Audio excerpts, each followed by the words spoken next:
Alright, hosers, here's an update.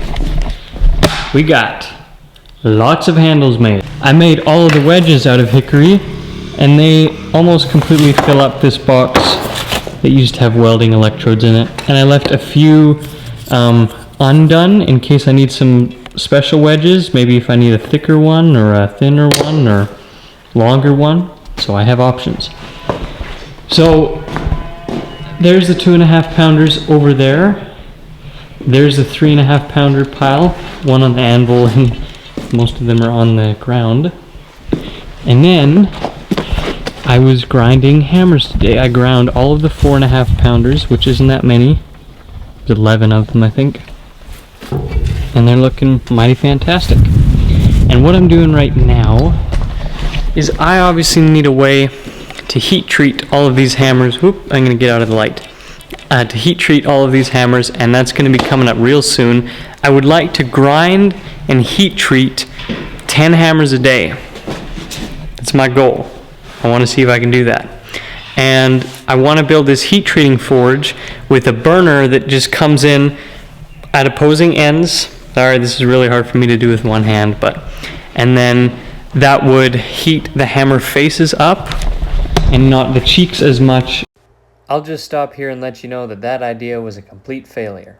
Now you gotta understand that the things that come after the forging are not necessarily the most eventful and spectacular, so I decided to combine it all basically into one episode. So that shows some of the finished hammers. There's more to do, and then in a second you'll see the clip right here of that heat treating forge I was talking about. This did not work well and it scaled the faces horribly.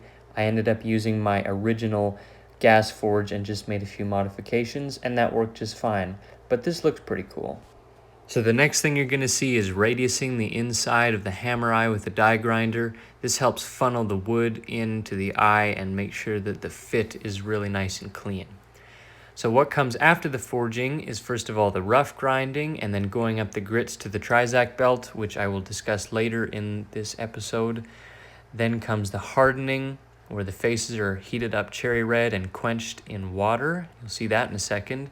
And then tempering, where the cheeks are heated up and they'll turn kind of purple, and then the temper colors will spread out to the faces and they'll be kind of a light straw or yellow color. And then while they're hot, one would take an oily rag and rub it all over the hammers, and it prevents it from rusting, obviously, and it leaves kind of a nice semi-shiny black finish, and you can see that right there. And then obviously I handle the hammers and then polish them with a very tough, hard Scotch-Brite wheel.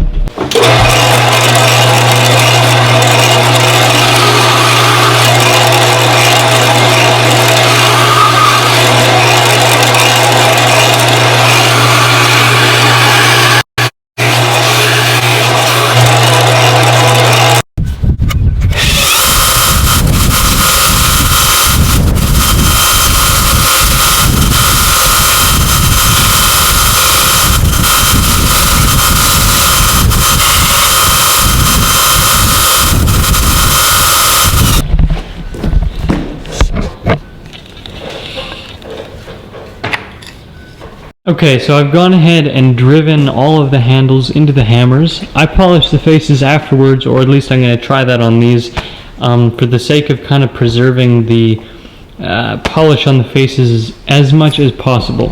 And so I'm going to take these now, I'm going to get the wedges, which are right there, put some glue on them and stuff them in, and put them in a little bit with a hand hammer, and then go to the press and press them in. I want to start off by taking a chisel and a small hammer, and I just use this to open up the slit that's at the top for the wood wedge. So I'll get myself a wedge. I made a few of them a couple of different widths, so I can kind of choose one that's whatever width that fits the eye really nicely. And then I will just set it. Then I'll grab my glue, the smallest amount of glue. Okay, so you can see there's a solid 1/4 inch or so still sticking above the end of the handle. So I'm going to go over to the press and shove that in a little bit more and get an even tighter fit. So I know the angle here is pretty weird, but hopefully you can make out kind of what I'm doing.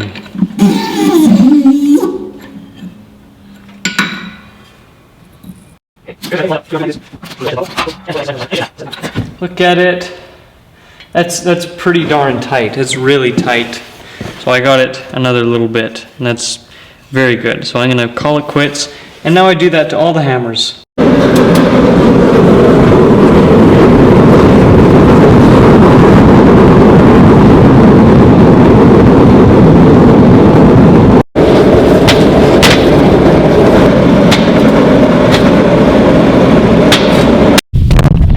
Oh my gosh. Kicked the tripod. Alright, so I'm getting ready to grind a whole bunch of 3.5 pound hammers, maybe some 2.5 pounders, we'll see. I'm using these, this is a used one, but I'm using these Norton Blaze belts on my Reader 2x72 belt grinder, and I'm really liking these belts. They're great. They're really good. Last long, they're sharp, they leave a good surface finish. These are 36 grits and they leave a pretty good surface finish. Or 36 grit and I have 24 grit, but just these belts are used to rough in the faces. And then I'm going to 120 grit ceramic, and then a Trizact, and I think it's equivalent to like a 250 grit or something like that. It's fine enough that when I go to my Scotch-Brite wheel to polish the faces, the Scotch-Brite, there's no scratches from the belt in the Scotch-Brite finish at all. It doesn't matter what direction I grind or I polish with the Scotch-Brite wheel, you know, it doesn't leave any, the scratches aren't there. It's kind of hard to articulate, but so I'm doing this outside so the dust doesn't pile up in the shop too bad. I have a respirator on anyway, and let's grind a whole bunch of hammers.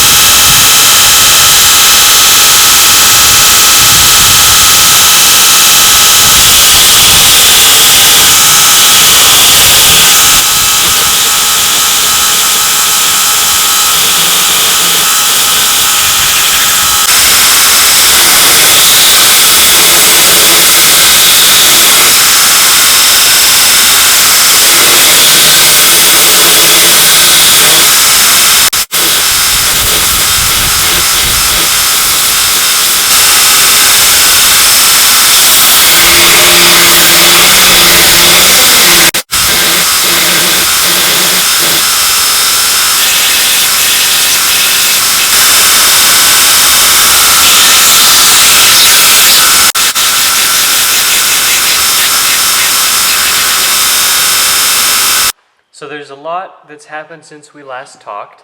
So I went to Can Iron July 28th to the 30th. I picked up my friend Mark Ling from the airport. He's from Texas. He came to help me out.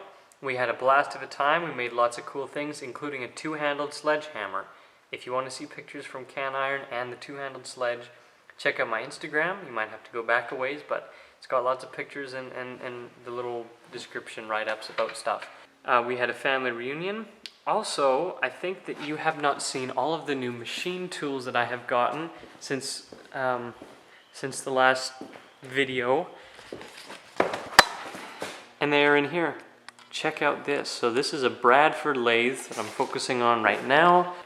I have a G&E 16-inch shaper now, which is just wonderful. Tooling for that as well.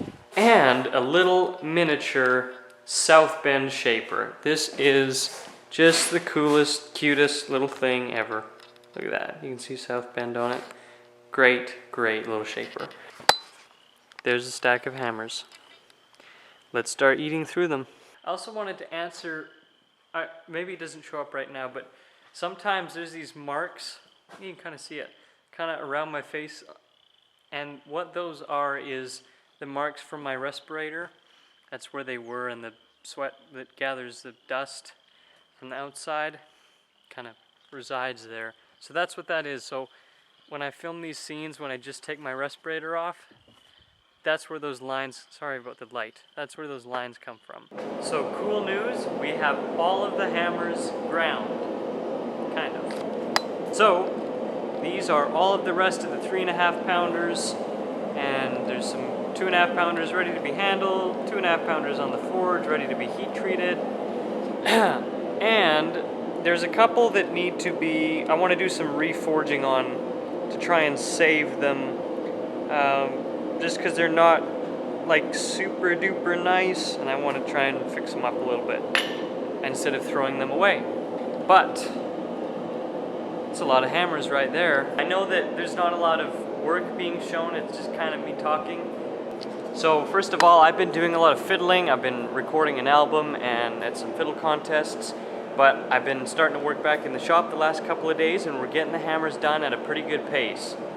So these are the almost finished ones. Those are the 2.5 pounders, and boy are they looking snazzy. Here's some 3.5 pounders. There's more 3.5 pounders on the rack over there, and there's more in that hammer rack over there. I wish it would focus for me.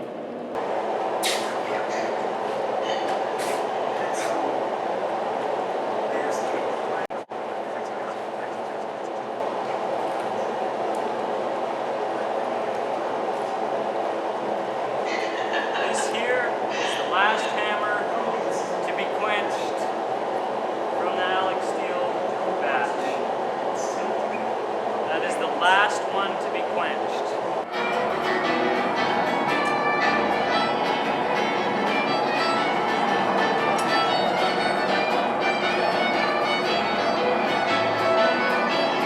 Hi everyone, I hope things are going just splendidly with you.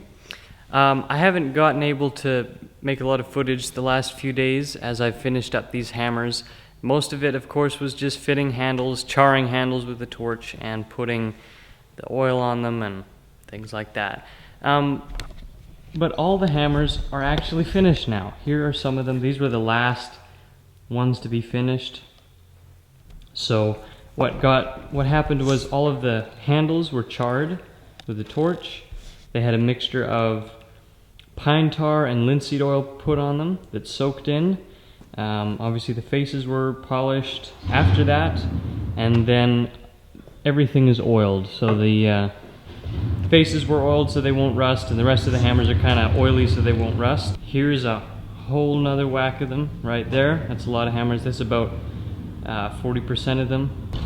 Over here, this is the pallet that I'll be using to ship them. I already have some of the bubble wrap laid out and the first layer of hammers set out. And so I think this is how I'm going to do it. A layer of hammers, a layer of bubble wrap, and then a hammer in between each of the, each of the hammers there. So there's some more of them. And over here, these were part of the first batch that I finished up. And so they actually started to rust a little bit, and so I had to take some Scotch-Brite.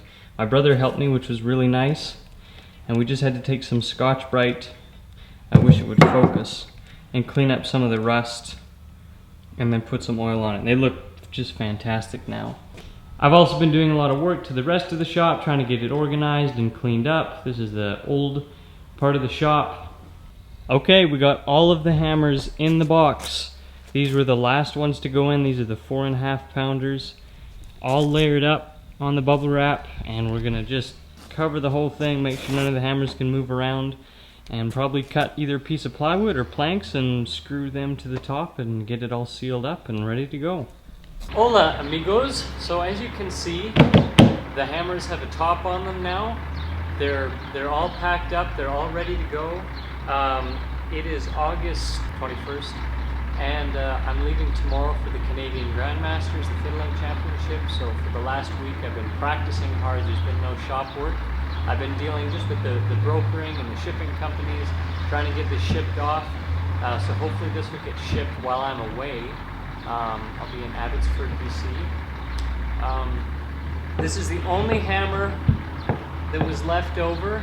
And the reason it was left over is because I accidentally nicked it with the grinder.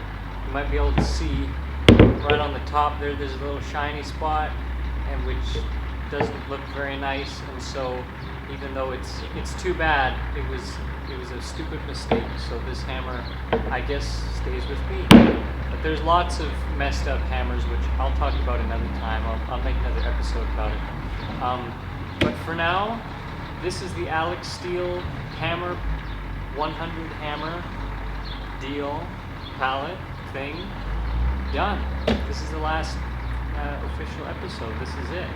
Kind of came to an abrupt ending, eh? But that's all there is to it. I made the hammers, packed them up, and learned a great deal, and I look forward to doing it next time. Hopefully there is a next time. So that's about it.